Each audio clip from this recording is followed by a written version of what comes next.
para quem teve aqui o culto passado, nós começamos então, e as duas primeiras decisões, nós aprendemos ali na semana passada, mas hoje eu vou dar uma pincelada. E hoje a nossa terceira decisão, fala assim comigo, eu decido entregar tudo para Deus. Vamos falar mais forte? Eu decido entregar tudo para Deus. Tudo é tudo. Quando nós decidimos entregar tudo para Deus, nós decidimos entregar tudo. Não é 90%, 80%, mas é tudo. Sempre aqui no nosso 30 semanas, você vai nos ouvir, aquele que ministra e aquele também que está nos grupos, falando assim, eu vou começar assim, porque eu sou uma filha amada de Deus. Nós somos filhos amados de Deus, o Senhor te ama muito, o Senhor me ama muito. Ele pagou um alto preço pela minha e pela sua vida. Então eu sou uma filha amada de Deus e vencendo nas áreas. Por quê? Porque eu ainda não venci muitas áreas da sua vida. Você pode se escandalizar, meu irmão e minha irmã, mas nós pastores dessa igreja temos áreas a serem vencidas. Nós não somos melhores do que você. Nós também enfrentamos lutas e desafios. Então, eu sou uma filha amada de Deus, vencendo nas áreas da ansiedade, da religiosidade, do medo, tantas outras áreas, da compulsão, porque não tem gordinho que não está vencendo na área da compulsão alimentar. Meu nome é Juliana. Aí o que você vai falar aí? Oi, Juliana. Eu vou falar oi para você também. Amém? Mas agora foi só um treino. Então, para você despertar, eu vou falar novamente. Eu sou uma filha amada de Deus, vencendo nas áreas da religiosidade, do medo, da ansiedade, da compulsão, e em tantas outras áreas. Meu nome é Juliana. Oi, Juliana. Joinha para vocês. Então, vamos lá, continuando. Se decido buscar a ajuda de Deus, já posso me declarar uma vencedora, pois a vitória de Deus em minha vida é só uma questão de tempo. Você crê nessa palavra? A palavra de Deus diz assim, que nós somos mais do que vencedores em Cristo Jesus. Então a vitória já é nossa, porque em Cristo Jesus nós somos mais do que vencedores. A força não está na força do meu braço ou na força do seu braço, mas a nossa vitória está no Deus que nós servimos, porque nós vencemos o Senhor. Nós temos um Deus que é o Senhor dos senhores, que é o Rei dos reis, e Ele está conosco nas nossas lutas e nas nossas guerras, e todos nós precisamos de ajuda. Você tem problema, meu irmão? Ah, só meia dúzia. Eu tenho vários problemas, nós temos problemas. E a primeira decisão que nós temos no 30 semanas, eu admito, eu tenho problemas. Nós temos problemas, não tem alguém aqui que não tenha problemas. Então a primeira decisão do 30, eu admito, eu tenho problemas. Segundo lugar, que nós aprendemos na semana passada. Qual que é a segunda decisão? A nossa segunda decisão é que eu confio em Deus, eu confio no Senhor. Se nós tivermos aqui aquela, você passou lá, amor? Nós temos aqui algumas imagens que vai nos ajudar para que nós possamos entender o que é o ministério com 30 semanas. Existem 3 dimensões nas quais o ser humano se relaciona: sua saúde, sua emoção e a parte espiritual, porque nós somos corpo, alma e espírito. E eu queria que você pensasse comigo em uma árvore, igual a gente faz aquele desenho de escola, aonde a raiz de todos os nossos problemas é a orfandade. Fala comigo, a raiz é a orfandade. O tronco é a rejeição. E os galhos são as compensações. O que são essas compensações? As compensações são exemplos: a codependência, que nós vamos falar hoje, a religiosidade, os desvios de sexualidade, os vícios, as compulsões, as iras, o perfeccionismo. Aqui não tem mulher perfeccionista, nem homem. E a procrastinação. O que é a procrastinação?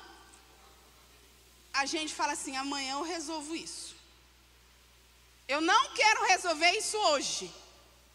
Amanhã a gente vê isso aí. Então eu sempre estou deixando para amanhã, porque eu não quero encarar o problema e ter que resolver aquela situação. Então eu deixo para amanhã. Agora eu queria que você pensasse comigo numa árvore. Eu vou lá e podo aquela árvore. Chega daqui um mês, não está grande de novo? Então não adianta eu ir lá e aparar o galho. Se aquela árvore está com algum tipo de problema, ou algum tipo de doença, a gente vai ter que verificar a raiz do problema. É igual quando uma criança está doente. Se a gente for lá e só dar o dipirona para febre e não procurar saber o motivo daquela febre, nós só estamos tratando o sintoma, mas nós não estamos indo na causa. E nós precisamos ir na causa do problema, o que está levando aquele problema a acontecer.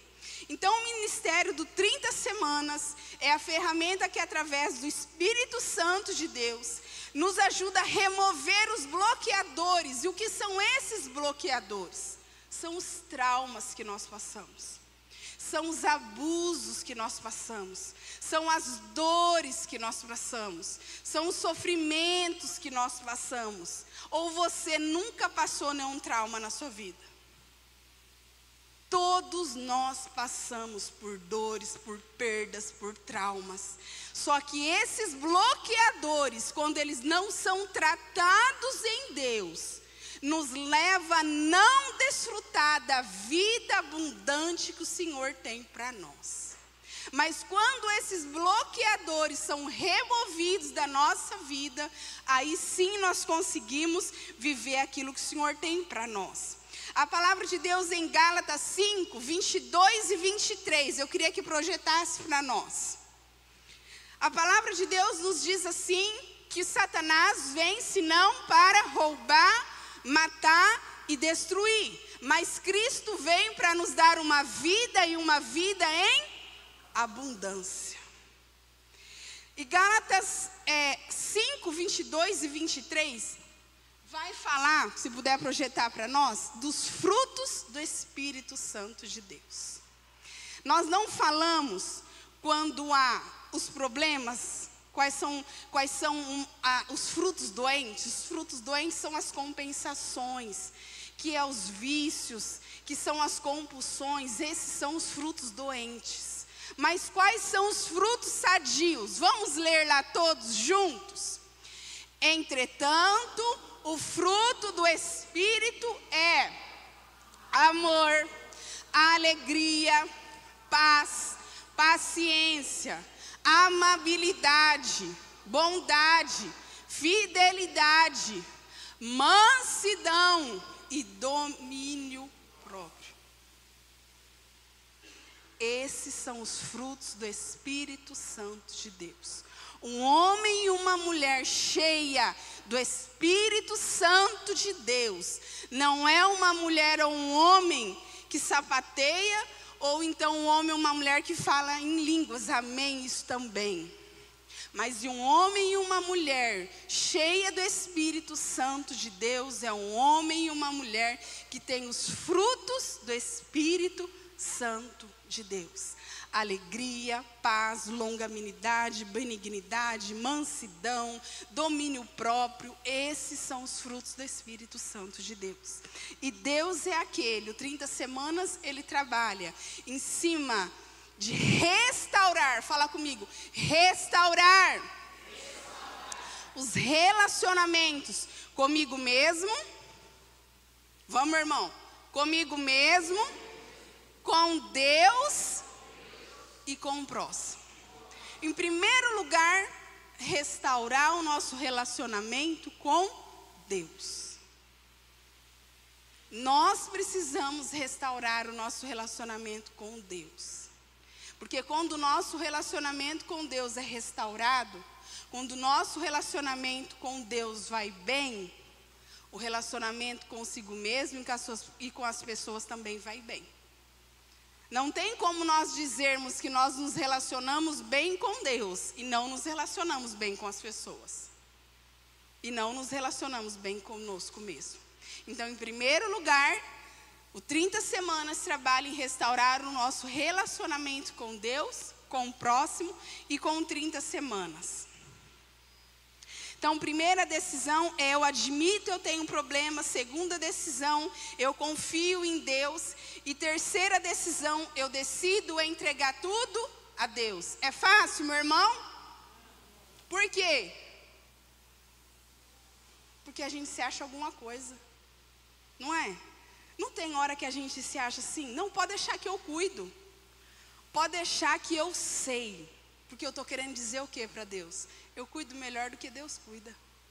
Quando a gente não entrega para Deus, a gente está querendo dar essa informação. Não, Deus, pode deixar que isso daqui eu cuido, porque eu cuido melhor. Mas quando nós entregamos para Deus, nós estamos falando, Deus, eu sei que o Senhor é aquele que cuida bem melhor do que eu cuido. Então por isso eu entrego para o Senhor.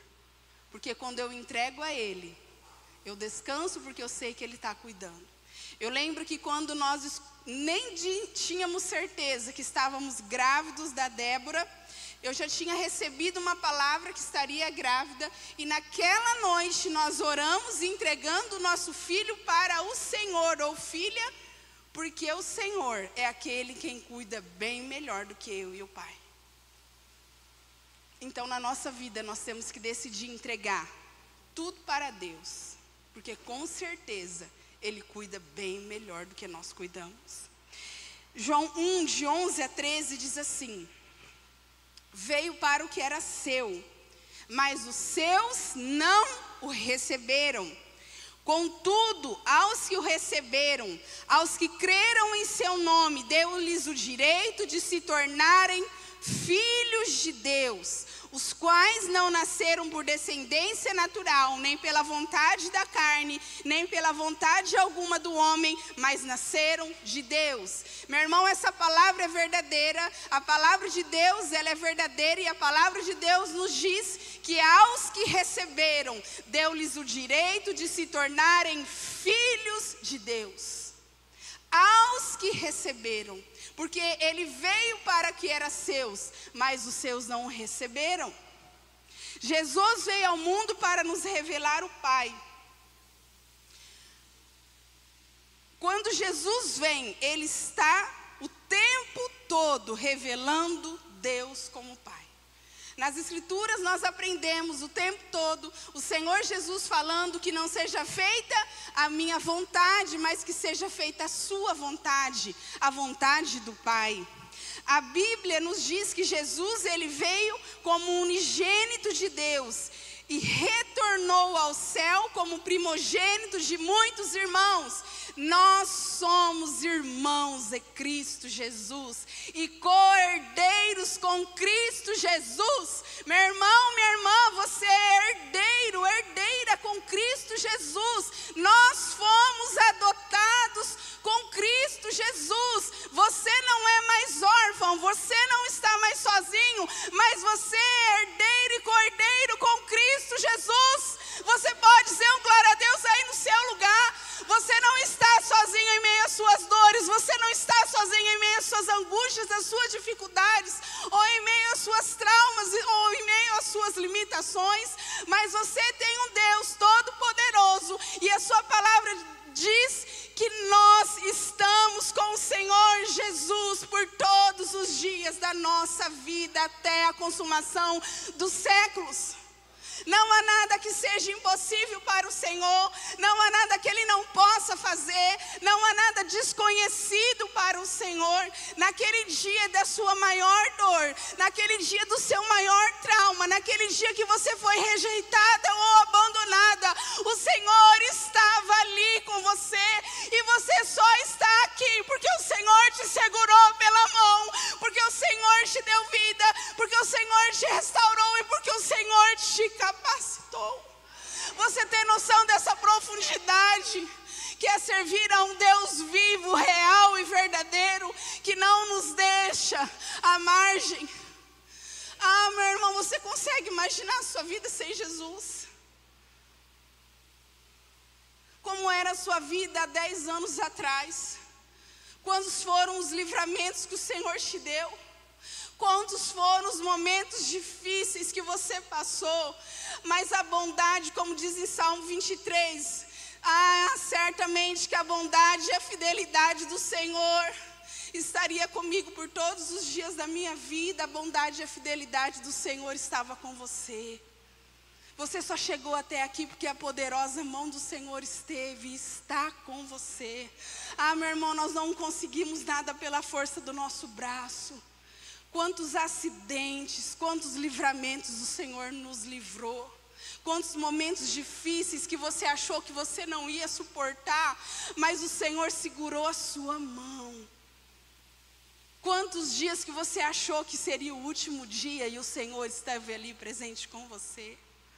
Aqui nós, como pastores, conseguimos olhar para os nossos irmãos e sabemos a história de muitos deles. Não é verdade, irmã Elisa? Quantas vezes o Senhor segurou na sua mão. Não é verdade, Luan? Como que o Senhor te livrou da morte. Esse é o Deus fiel que nós servimos, que não nos abandona. Se nós estamos aqui é porque o Senhor está conosco. E porque nós temos essa dificuldade de entregar. E porque nós temos a dificuldade de entregar a esse Deus todo-poderoso todas as coisas.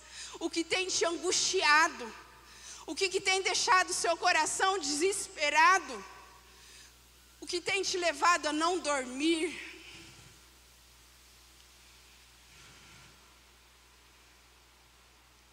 Fale comigo, eu decido entregar tudo para Deus. Feche seus olhos agora nesse momento. Lembra a situação mais difícil que você já enfrentou ou que você esteja enfrentando. Fale com o seu Deus e fala assim: Senhor, eu decido entregar para o Senhor essa situação. Eu decido entregar essa preocupação. Ah, Senhor, eu decido entregar esse medo nas tuas mãos. Ah, Senhor, eu decido entregar essa angústia. Ah, Senhor, eu decido entregar todo o medo. Ah, Senhor, todo o fardo pesado que está sobre os nossos ombros. A tua palavra diz assim: vinde a mim todos vós que estáis cansados e sobrecarregados, e eu vos darei alívio. O Senhor tem alívio para você. Entrega para Deus o que te tem te causado medo e preocupação nessa noite. Sabe, meus irmãos, o peixe, o habitat natural do peixe é a água. Se ele sair da água, ele morre. Nosso habitat natural é ligado ao Pai. Se nós não estivermos conectados ao nosso Pai, nós adoecemos e nós morremos. Porque não tem vida longe do Pai. Não tem vida longe do Pai.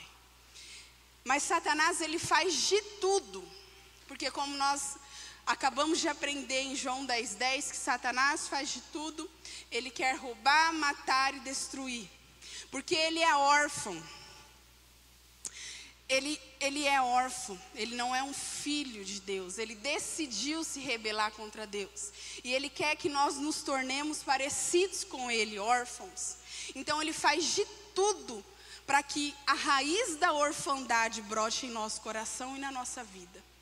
Por isso que quantas vezes você sente como uma seta de Satanás dizendo para você que você está sozinho e que ninguém se importa com você.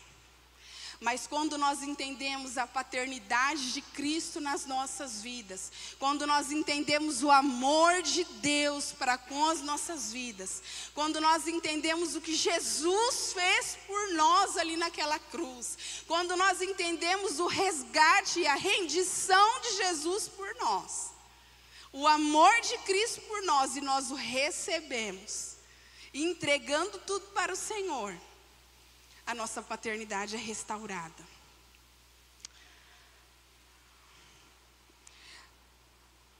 Desde o ventre, Satanás tenta plantar no nosso coração sentimentos que te conduzem a um comportamento que te impede a entregar tudo para Deus, de ocupar o seu lugar de filho amado de Deus. O que nos impede de entender e de receber e de assumir essa posição de filho amado de Deus? Fala comigo, orgulho. O orgulho nos impede de nós conseguirmos desfrutar dessa bênção de nos tornarmos filhos de Deus. Provérbios 16:18 diz assim, que o orgulho vem antes da destruição, o espírito altivo antes da queda. Tiago 4:10 diz assim, humilhai-vos na presença do Senhor e Ele vos exaltará. Jesus em Mateus 6:27 diz assim, quem de vocês pode acrescentar uma hora que seja dada a sua vida, que seja a sua vida? Meu irmão, nós não sabemos o que vai acontecer amanhã. Nós não conseguimos ter o controle de nada. Sabe qual é a maior verdade da nossa vida? Fala assim pro seu irmão, querido, você não tem o controle de nada. Fala pro irmão da sua esquerda e da sua direita.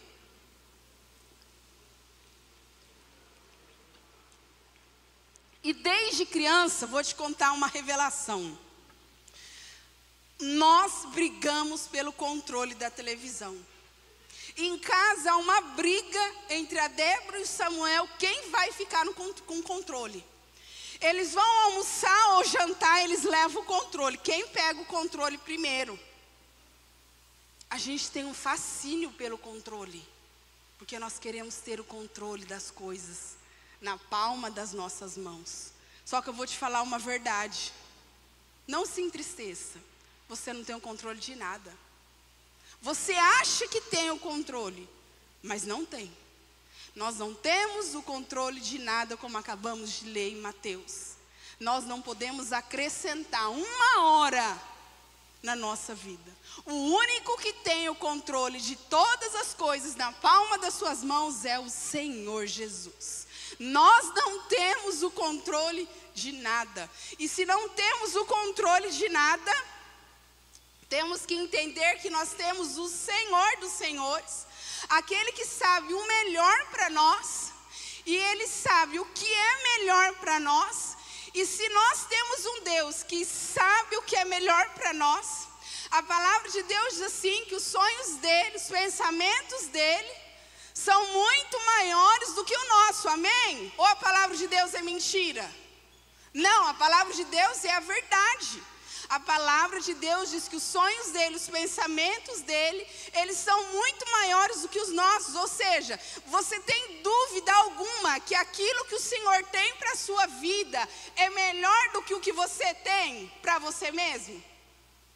Meu irmão, a palavra de Deus nos diz assim, que se nós que somos maus, nós somos maus. Ou você se acha bom? Quem aqui se acha bom? Nós não somos bons. A palavra de Deus diz assim, que se nós que somos maus sabemos dar o melhor para os nossos filhos, quem dirá o Senhor para nós? Você tem alguma dúvida que o Senhor tem o melhor para você? Se você não tem dúvida disso, qual é a dificuldade que você tem de entregar tudo para o Senhor? Se eu sei que o meu Deus tem o melhor para mim, por que eu não consulto a Deus na hora de tomar as decisões da minha vida? Porque eu acho que a minha decisão é melhor do que a dele. Porque eu acho que Deus está ocupado e eu posso tomar decisão melhor do que ele. Porque quando nós não pedimos direção para Deus, não é que a gente já acha que já está tudo certo? Sabe quando você era adolescente e você falava assim, eu nem vou perguntar para o meu pai e minha mãe, porque eu já sei a resposta? Ou só eu passei por isso? Então eu nem vou perguntar, eu já vou fazer porque eu já sei a resposta. Quem nos ama mais do que pai e mãe? É assim que hoje adulto a gente faz com Deus. Eu nem vou perguntar para Deus, porque eu já sei a resposta. E a gente meu irmão, você me desculpa, mas a gente é tão burro, que a gente faz a nossa vontade ao invés de fazer a vontade de Deus? Ou é só eu que já passei por isso? A gente sabe qual é a vontade de Deus. A palavra de Deus, que é a verdade, que é o nosso guia, nos direciona, e a gente teima e quer fazer a nossa vontade. Só que aí a gente dá com os burros na água e depois a gente vem chorar para quem? Para Deus. Deus, me ajuda, Senhor. Porque nós somos tão falhos e tão limitados. Seria tão mais fácil quando Deus nos falasse, a gente obedecesse, não é? Nós perecemos porque nós não obedecemos à vontade de Deus. Então que nessa noite a nossa decisão seja: Senhor, eu entrego tudo para o Senhor. Eu confio no Senhor, porque eu sei que o Senhor já tem o melhor para mim. Outro fato que nos impede, outro sentimento que nos impede de viver o melhor de Deus nessa terra. Fala comigo, medo. O medo. Quando não ocupamos nosso lugar de filhos, não conseguimos confiar em Deus. Temos medo. O medo de nos decepcionar outra vez. O medo de sermos traídos, enganados, rejeitados outra vez. O medo pode nos impedir de entregar tudo para Deus. O amor por Deus, por nós é inteiro, poderoso, perfeito. Meu irmão, minha irmã, nós como seres humanos, nós falhamos. E falhamos muito sim uns com os outros. Mas nós servimos um Deus que nunca falha. Ele nunca falha. Então, nós podemos sim, muitas vezes, falhar. As outras pessoas também falham conosco, mas o nosso Deus nunca falha.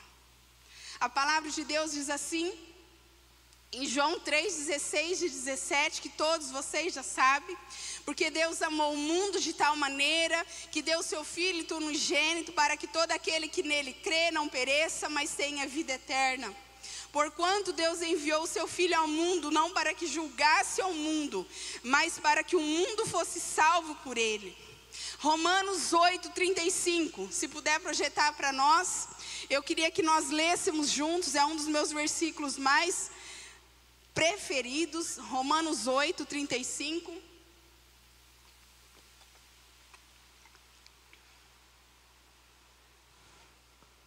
Vamos lá? No 3. 1, 2, 3. Quem nos separará do amor de Cristo? Será a tribulação, ou a angústia, ou a perseguição, ou a fome, ou a nudez, ou perigo, ou espada? Como está escrito: por amor de ti, enfrentamos a morte o dia inteiro. Somos considerados como ovelhas destinadas ao matadouro. Mas em todas essas coisas somos mais do que vencedores por meio daquele que nos amou. Meu irmão, nós somos mais, pode deixar ali, pode deixar projetado, eu vou continuar lendo. Mas em todas essas coisas somos mais do que vencedores por meio daquele que vos amou. Continuando, versículo próximo, 38. Pois estou convencido que nem a morte, nem a vida, nem os anjos, nem os demônios, nem o presente, nem o futuro, nem poderes, nem altura, nem profundidade, nem ninguém em toda a criação será capaz de nos separar do amor de Cristo Deus, do amor de Deus que está em Cristo Jesus, o nosso Senhor. Meu irmão, nem altura, nem profundidade, nada poderá nos separar do amor de Cristo Jesus, nem o passado, nem o futuro, nem o porvir, nada será capaz de nos separar de Cristo Jesus. Você consegue ter dimensão desse amor de Cristo por mim e por você? Nada pode nos separar do amor de Cristo Jesus. Conhecer o caráter do nosso Deus nos ajuda a vencer o medo. Porque quando nós confiamos, entendemos esse amor de Cristo por nós, nós aprendemos a vencer o medo. O que nos causa ansiedade, meu irmão? O medo. É o medo do amanhã. É o medo de eu decepcionar alguém. É o medo de eu falar alguma coisa errada. É o medo de eu desagradar alguém ou de alguma forma. É o medo do amanhã, o que vai ser do amanhã. Mas nada pode nos separar do amor de Cristo Jesus. Aquele que não poupou nem o seu filho, o que ele vai deixar de fazer por mim e por você? Ele não poupou nem ao seu filho, o que seria impossível para o nosso Deus. Como explicar, como você explica o amor de Deus para com você e para comigo? Outra coisa que nos impede de viver essa filiação em Cristo Jesus, a rejeição. A rejeição significa ser descartado. Quantas vezes o diabo usou a boca de pessoas com frases como: eu nunca quis você, não quero saber de você, você não tem valor, você não é o que eu esperava, você não presta, tudo que você faz é errado, você nunca acerta. No momento da maior dor e rejeição de Jesus, quando ele estava completamente só naquela cruz, ele decide entregar tudo para Deus, porque ele conhece o amor do Pai. Jesus bradou em alta voz, Lucas 23, 46. Pai, nas tuas mãos eu entrego o meu espírito.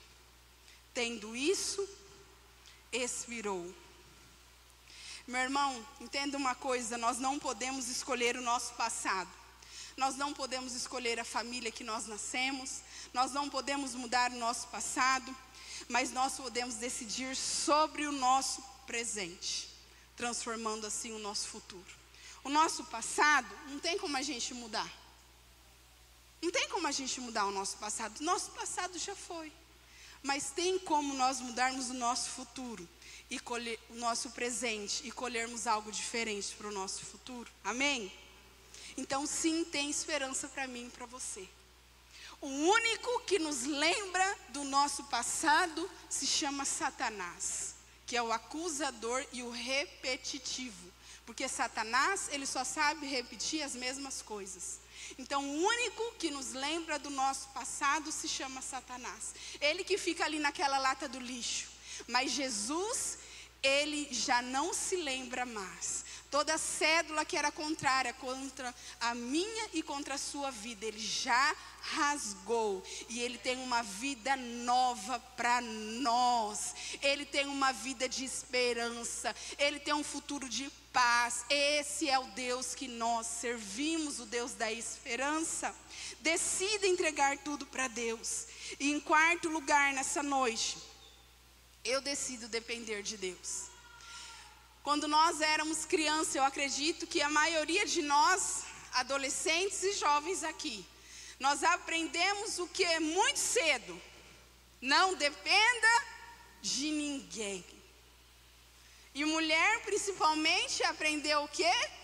Não dependa de homem nenhum, vai trabalhar, não dependa de homem nenhum. E sabe de onde você caiu com o cavalo? Nós dependemos uns dos outros. Nós dependemos uns dos outros. Nós dependemos uns dos outros. Se não for o lixeiro na nossa vida, o que vai ser? Se não for o dentista na nossa vida, o que vai ser?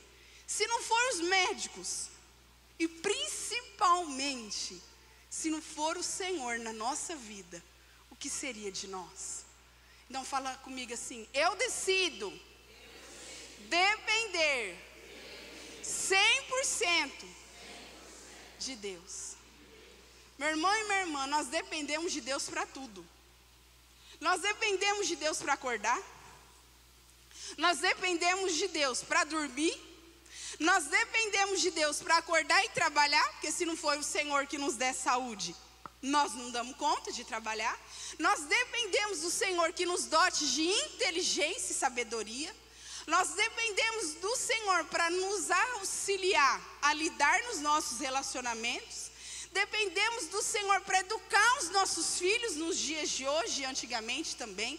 Nós dependemos do Senhor para tudo. Não tem o que você não dependa de Deus. E nós dependemos uns dos outros. Nós precisamos sim uns dos outros. Eu sempre falo essa frase em casa. Nós somos uma família. Uma família, um ajuda o outro. Se tem uma casa que só um está fazendo tudo, os outros não estão fazendo nada. Um vai se cansar. Então, em uma casa, em uma família, um precisa auxiliar o outro. Porque isso é ser família, não é verdade? Um auxiliando o outro. Um dependendo do outro de maneira saudável. A forma contrária dessa dependência, fala comigo, se chama codependência. Quantos aqui já ouviram falar da codependência? Alguns. Então hoje nós vamos falar um pouquinho sobre a codependência. O que é codependência? Esse nome grandão, pastora? É uma condição específica de âmbito psicológico, comportamental e emocional, que se caracteriza por uma dependência excessiva de um indivíduo em relação ao outro. O que significa isso? Eu não existo longe de você. Isso não existe, mas existe. Nós só não vivemos sem Deus. Mas não tem gente que fala, eu não vivo sem você. A vida daquela pessoa depende do outro.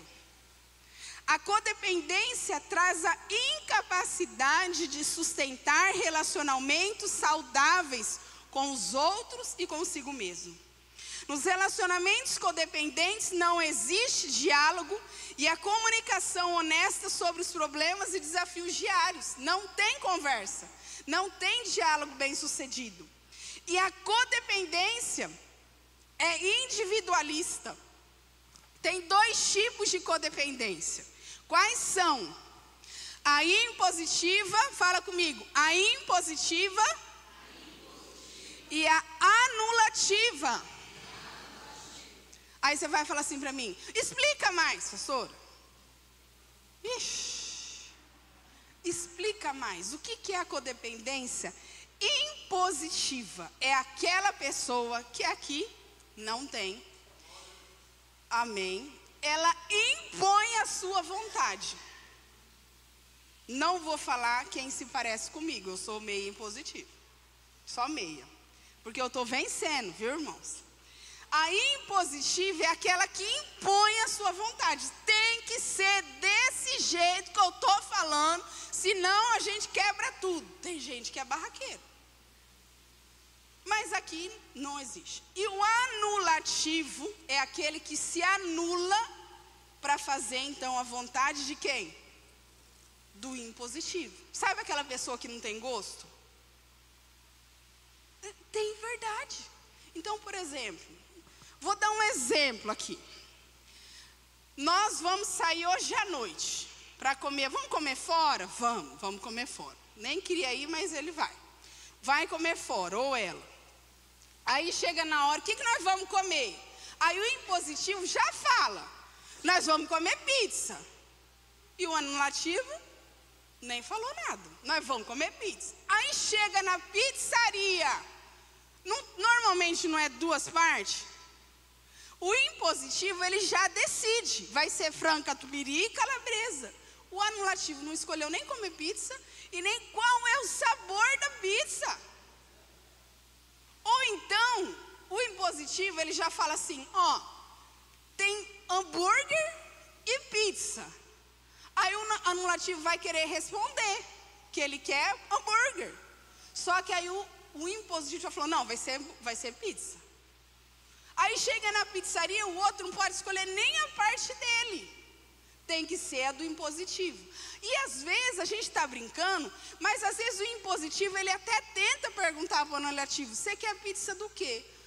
Ah, não sei. O que você pedir aí tá bom. que quer. Você está entendendo? Aí reclama do impositivo, mas também não tem a opinião. Então é aquela pessoa que se anula em vontade do outro. E depois que a gente tem filho, aí não é nem a vontade de um e do outro, é a vontade dos filhos, não é verdade? Você não escolhe nada de pizza. Só estou dando um exemplo, uma descontraída, um exemplo simples, que é a pizza. Mas o anulativo é aquele que sempre está, como o nome diz, se anulando em prol do outro. Ele não tem vontade. Você pergunta assim, você quer ir aonde? Não sei. Você quer fazer o quê? Vê você. Ele não tem vontade, é uma vontade que a gente diz enfraquecida. Ele não tem vontade, ele não tem opinião. Ele vai no que o outro está direcionando. E um se alimenta do outro. Só tem um impositivo porque tem um anulativo, e só tem um anulativo porque tem um impositivo. A codependência é uma das formas de criar uma compensação para o vazio criado pela orfandade e rejeição. Se estabelece como estilo de vida, e não é simples deixá-la, mas é possível se você se entregar completamente ao domínio do Espírito Santo e decidir mudar sua maneira de viver. Na codependência impositiva, o indivíduo acha-se indispensável para os outros. Essa casa que seria dessa casa sem mim vocês não vivem. Busca sempre autoafirmação, impondo sua maneira de pensar e agir. Tem forte tendência a controlar as pessoas e situações e podem usar de manipulação. Na codependência anulativa, o indivíduo desenvolve uma dependência emocional em relação aos outros, não tem opinião própria e se anula para ser aceito, não consegue estabelecer limites, não sabe dizer não. Por dentro ele está morrendo, ele não queria fazer de jeito nenhum. Ele não queria ir àquele lugar de jeito nenhum.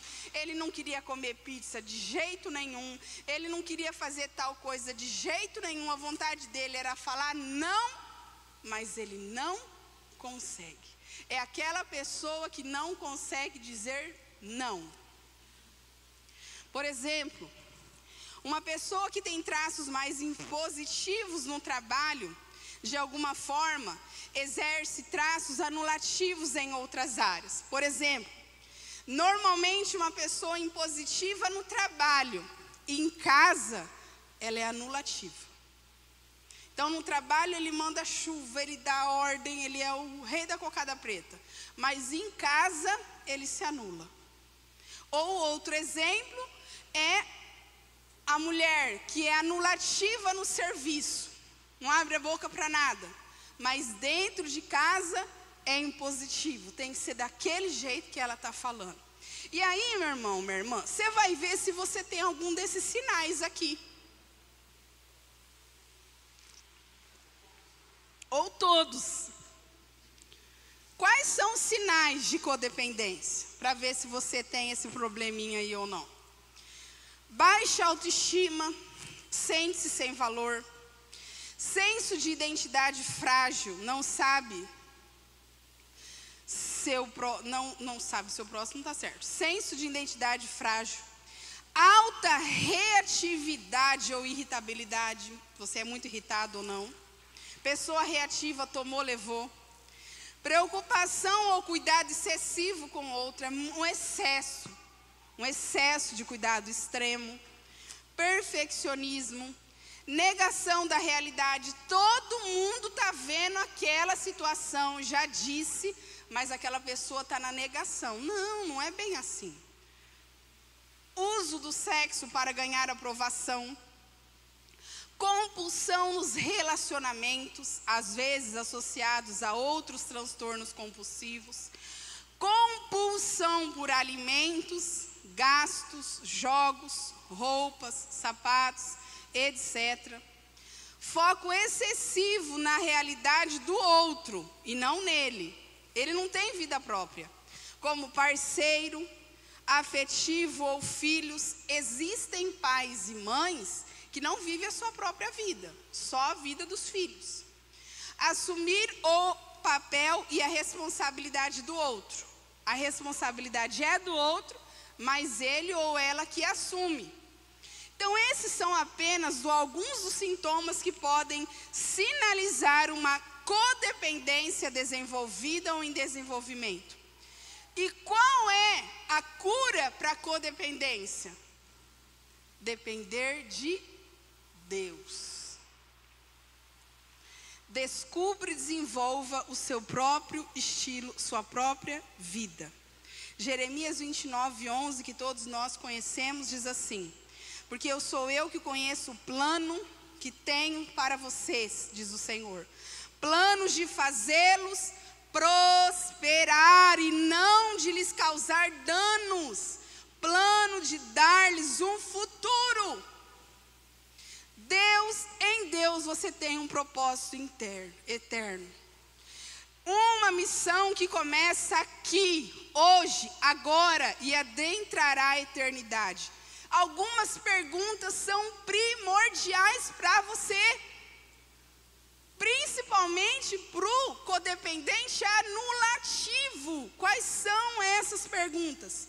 Minha irmã, o que você gosta de fazer?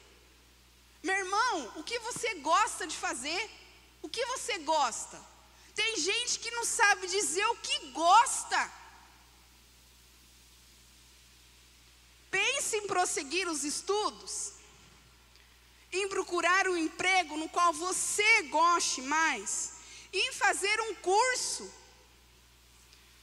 O que você tem alegria de fazer? Deus já colocou em você as qualidades necessárias para cumprir o seu propósito. Você precisa descobrir e desenvolver. Deus depositou em cada um de nós qualidades que correspondem ao propósito que o Senhor tem para cada um de nós.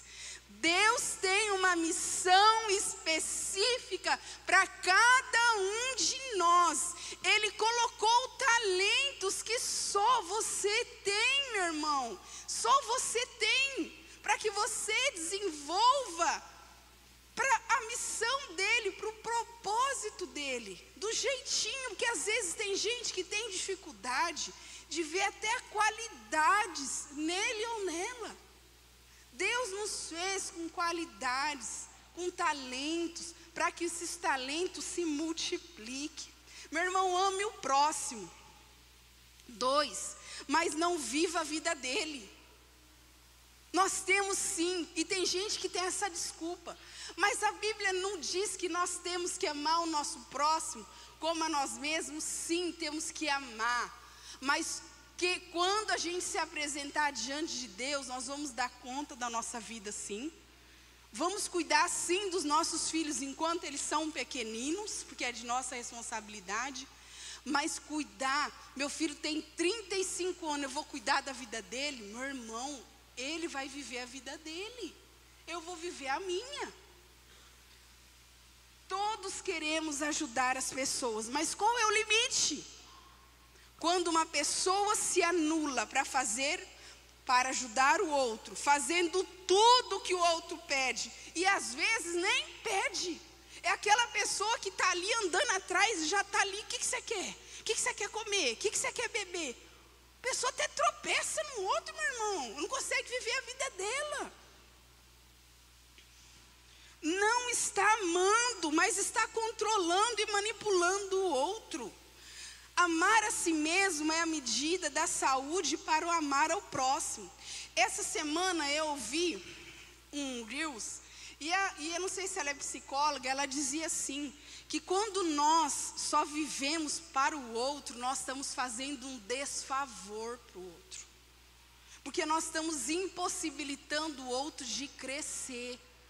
Todos nós precisamos enfrentar os desafios da vida. Nem Deus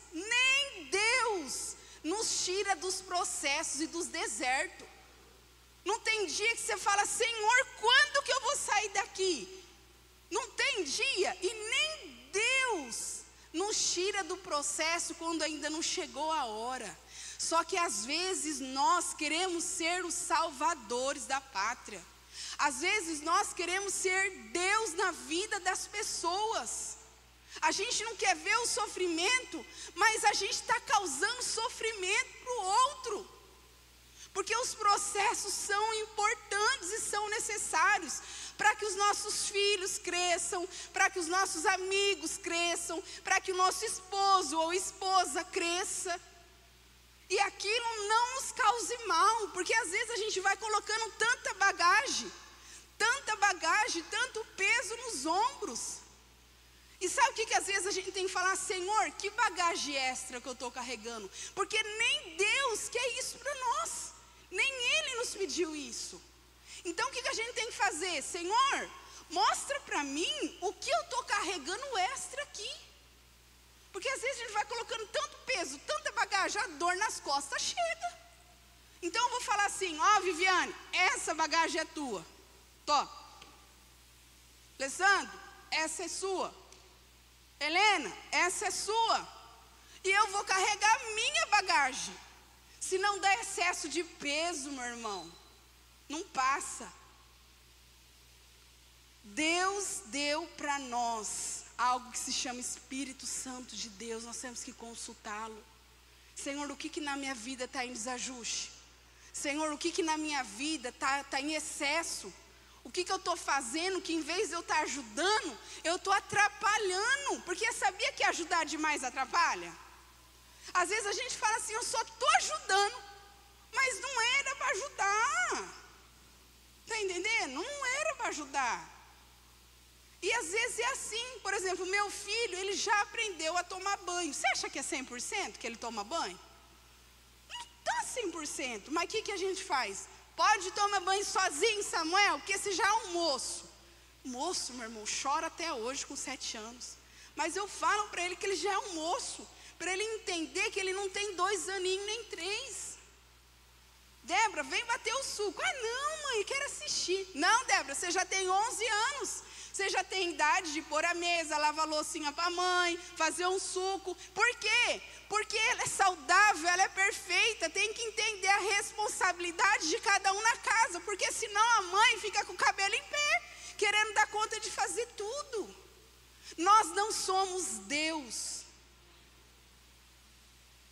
Não somos Deus. Não vamos dar conta de tudo. Não somos perfeitos. Vamos falhar, vamos errar, e temos que entregar a bagagem para cada um. Tem alguém aqui que não pode lavar uma louça? Que não pode pôr uma mesa? Não, está todo mundo perfeito, saudável. Então vamos fazer. Não é? Quem anda comigo já sabe. Eu não aguento ver ninguém parado, já dou alguma função.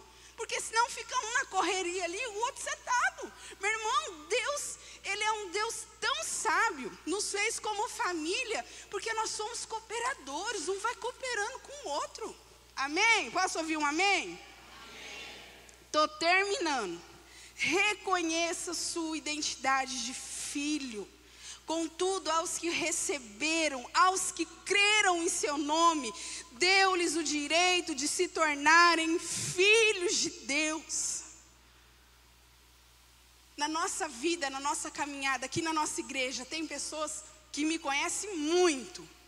Meu pai, minha mãe, meu esposo. Tem uns que me conhecem um pouco mais, os discípulos que sempre estão na minha mesa, meu sogro, minha sogra. Tem outros que mais ou menos, e tem outros que eu estou conhecendo hoje, porque existem níveis de relacionamento. Você percebe que apesar de todos fazerem parte dessa grande família de Deus, nós temos aqui níveis diferentes de relacionamento. Existem pessoas, quando a gente liga assim, para o pai e para a mãe, dependendo da entonação de voz, mesmo sem ser por vídeo, ele ou ela já não entende que aconteceu alguma coisa? Às vezes, só na maneira que meu marido entra na garagem. Está entrando de um jeito diferente. Alguma coisa aconteceu. Está pisando mais firme, não é? Porque o relacionamento já nos mostra isso. Quando o filho chega da escola, você já percebe se aconteceu alguma coisa ou não. São níveis diferentes de relacionamentos. E assim é o nosso relacionamento com Deus. Deus, Ele está em busca de pessoas para serem amigas de Deus. Para serem como o discípulo João, que deitava no colo de Jesus. Esse é o nível de relacionamento que o Senhor quer ter conosco. A cura da codependência está em conhecer cada dia mais quem é Deus na nossa vida.